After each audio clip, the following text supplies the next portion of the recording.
Have you ever woken up one day and realized you don't belong where you used to? For most of our lives, we chase friendships, believing they define our happiness. We laugh together, celebrate milestones, and lean on each other during hardships. But what happens when those friendships no longer feel the same? When conversations become forced, invitations feel like obligations, and the people we once called friends slowly fade away. Here's the truth. After 70, you don't need to keep every friendship alive. Not because you've become bitter, but because you've grown. Your peace, your happiness, and your time are now more valuable than ever.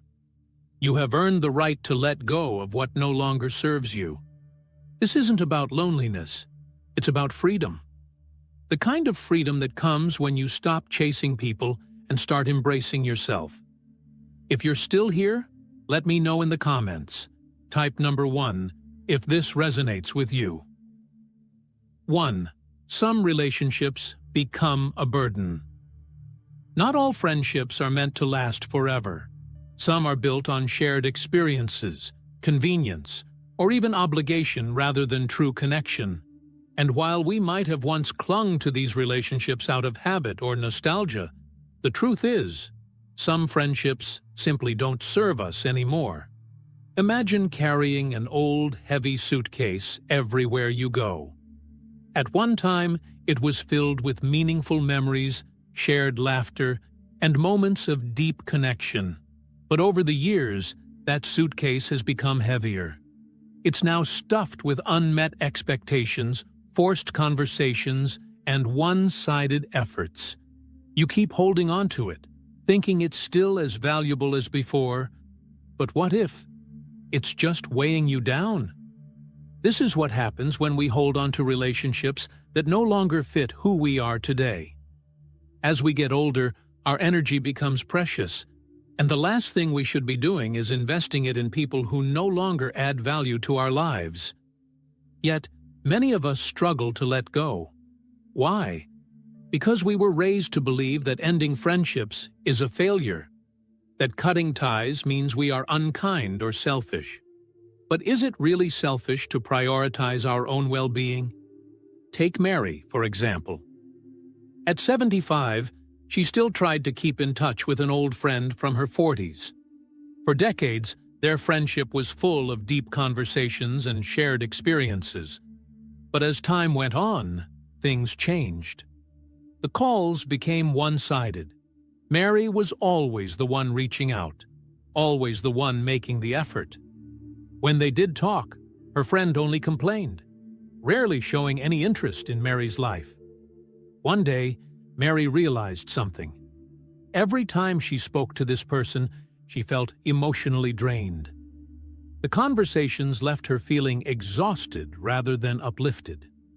And yet, she kept holding on because of one thought. We've been friends for so long. But longevity alone isn't a reason to keep a relationship alive. A true friendship should be mutually fulfilling, not an obligation. So, Mary did something she never thought she would. She stopped trying. She stopped calling, stopped checking in, stopped forcing something that no longer felt right. And an interesting thing happened. Her so-called friend never reached out. Not once. That was all the confirmation she needed. The friendship had been dead for years. She had just been the only one keeping it on life support. Letting go of unhealthy relationships isn't about bitterness or resentment. It's about recognizing when a connection has run its course and having the courage to move forward. Some people are meant to be part of our journey, but not all of them are meant to stay forever. And that's okay. 2. Peace becomes more valuable than socializing. There comes a time in life when silence becomes more comforting than conversation. In our younger years, we thrived on social gatherings, filled our calendars with dinner parties, and made sure we were always surrounded by people.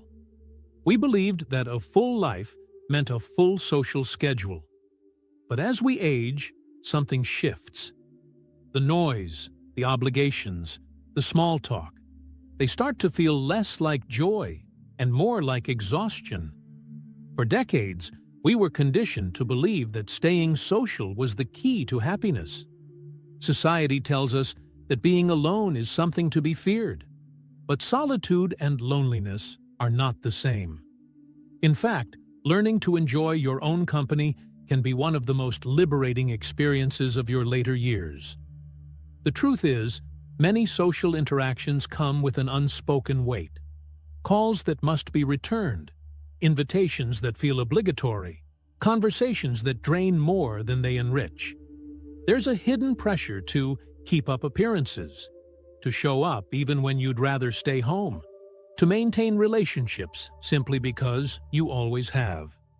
But why should we feel guilty for choosing peace over obligation? Many people find themselves going through the motions, attending events they no longer enjoy, listening to the same stories repeated over and over, pretending to be engaged in conversations that no longer interest them. And yet, they continue out of habit, fearing that stepping back means admitting defeat. But here's a radical truth. Stepping away from unnecessary social obligations is not giving up on life. It's choosing to live it on your own terms. There is something profoundly beautiful about waking up and knowing that your time is truly yours. No forced conversations, no pretending to be interested, no guilt over canceling plans. Just the quiet comfort of being at peace with yourself. Peace isn't just about avoiding drama or toxic relationships. It's about reclaiming your time and energy. It's about recognizing that you no longer have to fill every moment with chatter to feel connected. It's about understanding that a peaceful morning spent with a cup of coffee and a good book can be just as fulfilling, if not more so, than a crowded lunch with people you no longer relate to. Some might say that stepping back from social obligations means missing out on life. But what if it's the opposite? What if, by choosing peace, you're actually gaining something far greater: clarity, freedom, and the ability to truly enjoy the moments that matter? At this stage in life, there is no longer a need to impress, to prove, or to conform. The only obligation you have is to yourself. And if that means choosing peace over people, then so be it. Third, time becomes more precious than ever. Time has a way of teaching us what truly matters. When we're young, we live as if time is unlimited, filling our days with plans, obligations, and distractions without thinking twice. There's always more time, another opportunity, another chance to do the things we love. But as we grow older, our perspective shifts. We realize that time is not an endless resource, but a fragile, fleeting gift. And with that realization comes a simple but profound truth. Not everything is worth our time anymore. Friendships, obligations, and social circles that once felt essential may now feel more like responsibilities rather than joys. The long phone calls, the small talk, the social gatherings that used to bring excitement, suddenly, they feel like things we do out of habit rather than genuine desire. And so, a question begins to form. Is this how I want to spend the time I have left? Many people in their later years find themselves trapped in routines that no longer bring fulfillment. They say yes to things they don't truly enjoy because they've always said yes before. They fill their schedules with social obligations that feel more like chores than moments of connection. But what if, instead of giving our time away freely, we started guarding it with the same care we give to our most valuable possessions? Imagine what life could be like if you spent your days exactly how you wanted, not how others expected you to. What if, instead of sitting through another repetitive lunch filled with gossip and complaints, you took a quiet walk in nature? What if, instead of forcing a conversation with someone who no longer adds value to your life? You read that book you've been meaning to start? What if, instead of keeping friendships alive out of obligation, you let them fade naturally, making room for peace instead? There is something incredibly freeing about recognizing that your time is your own. No longer do you have to waste it on relationships that have lost their meaning. No longer do you have to feel guilty for prioritizing yourself. You have spent a lifetime giving your time away to work, to family, to friends, to obligations. Now, it belongs to you. The beauty of growing older isn't just in the wisdom gained, but in the ability to live with intention. Every hour, every day, every decision matters more than ever before.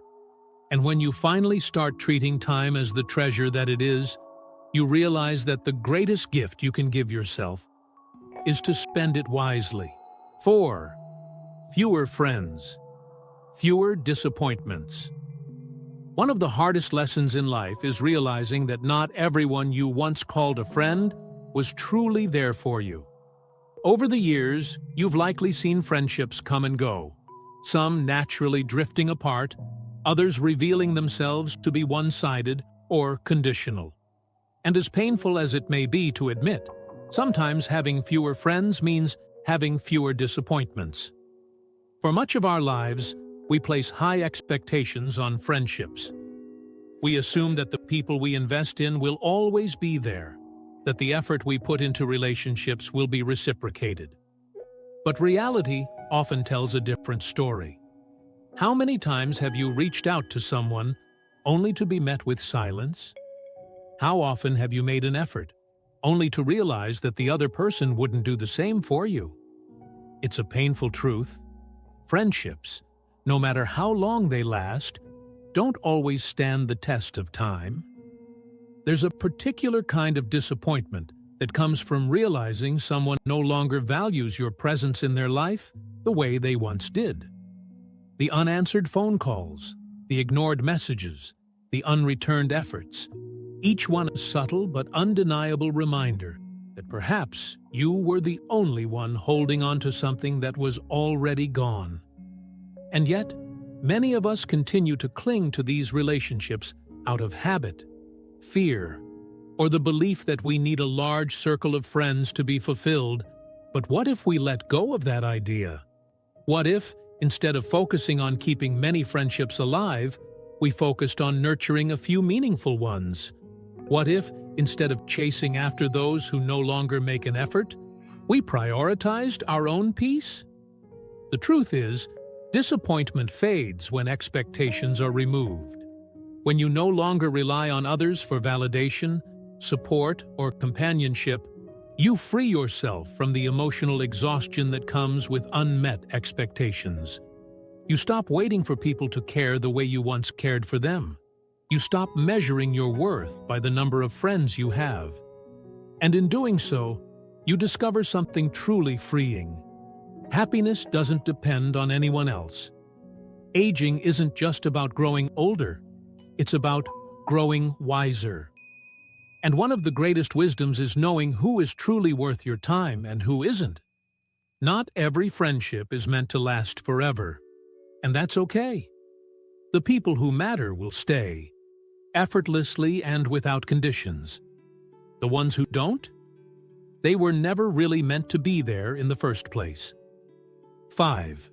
You no longer need to prove yourself to anyone. There was a time when fitting in mattered, when being accepted, respected, and even admired felt like an essential part of life. Whether it was in the workplace, among friends, or even within family, there was always that underlying pressure to be seen as successful, to be liked, to prove your worth. But one of the greatest gifts of growing older is realizing that none of that truly defines you. Think about how much time and energy has been spent worrying about what others think. The years of carefully choosing words to avoid judgment, making decisions to gain approval, or bending parts of yourself just to fit in certain spaces. It's exhausting, and yet For decades, many of us lived this way, playing roles, meeting expectations, and seeking validation from people who, in the end, don't determine our happiness. But here's the truth. You don't need to prove anything to anyone anymore. Not your success, not your choices, not your worth. You have already lived a full life, learned your lessons, and built yourself into the person you are today. And that, in itself, is enough. One of the most freeing realizations in life is that other people's opinions hold no power unless you give it to them. The moment you stop seeking validation, you take back control. You stop worrying about whether people understand your choices. You stop needing to explain yourself to those who will never truly listen. You stop caring whether someone approves of the way you live your life. Because at the end of the day, it's your life, not theirs. Letting go of the need to prove yourself doesn't mean you stop caring about people. It simply means you stop allowing their expectations to dictate your happiness. It means recognizing that true fulfillment comes from within, not from external approval. And when you finally accept that, life becomes lighter. You no longer feel obligated to attend events just to be seen. You no longer measure your value by how many people notice or acknowledge you. Instead, you focus on what genuinely brings you joy, whether that's spending time alone, embracing new hobbies, or simply enjoying the freedom of not having to impress anyone. For the first time in a long time, you live for yourself, not for the expectations of others. And in doing so, you realize that the person you needed to prove something to all along was yourself. And now, you finally understand. You were always enough. 6. True companionship comes from within. For most of our lives, we are taught that happiness comes from the people around us. We are told that companionship is the key to fulfillment, that loneliness should be feared, and that being alone is something to avoid at all costs. But as we grow older, a different truth begins to emerge. The deepest, most reliable companionship we will ever have comes from within ourselves. Many people spend their entire lives seeking validation, comfort, and joy from others. They believe that their happiness is tied to external relationships, that the presence of friends or family determines their worth. But what happens when those people are no longer there? What happens when social circles shrink? When gatherings become less frequent? When the calls and visits fade?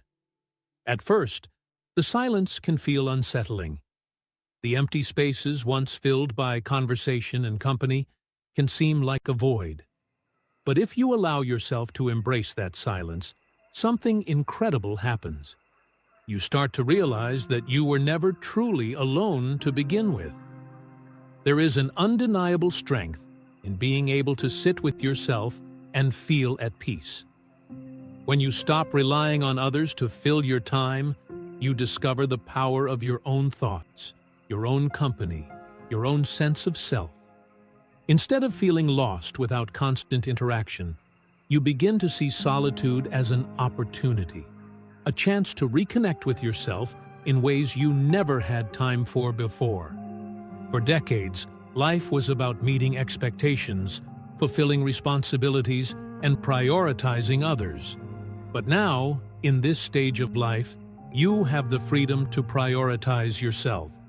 You can wake up and decide exactly how you want to spend your day, without waiting for anyone's approval or permission. You can embrace the quiet and see it not as loneliness, but as peace. True companionship isn't about how many people surround you. It's about how deeply you know and appreciate yourself. It's about feeling whole without needing someone else to complete you. It's about realizing that you alone are enough.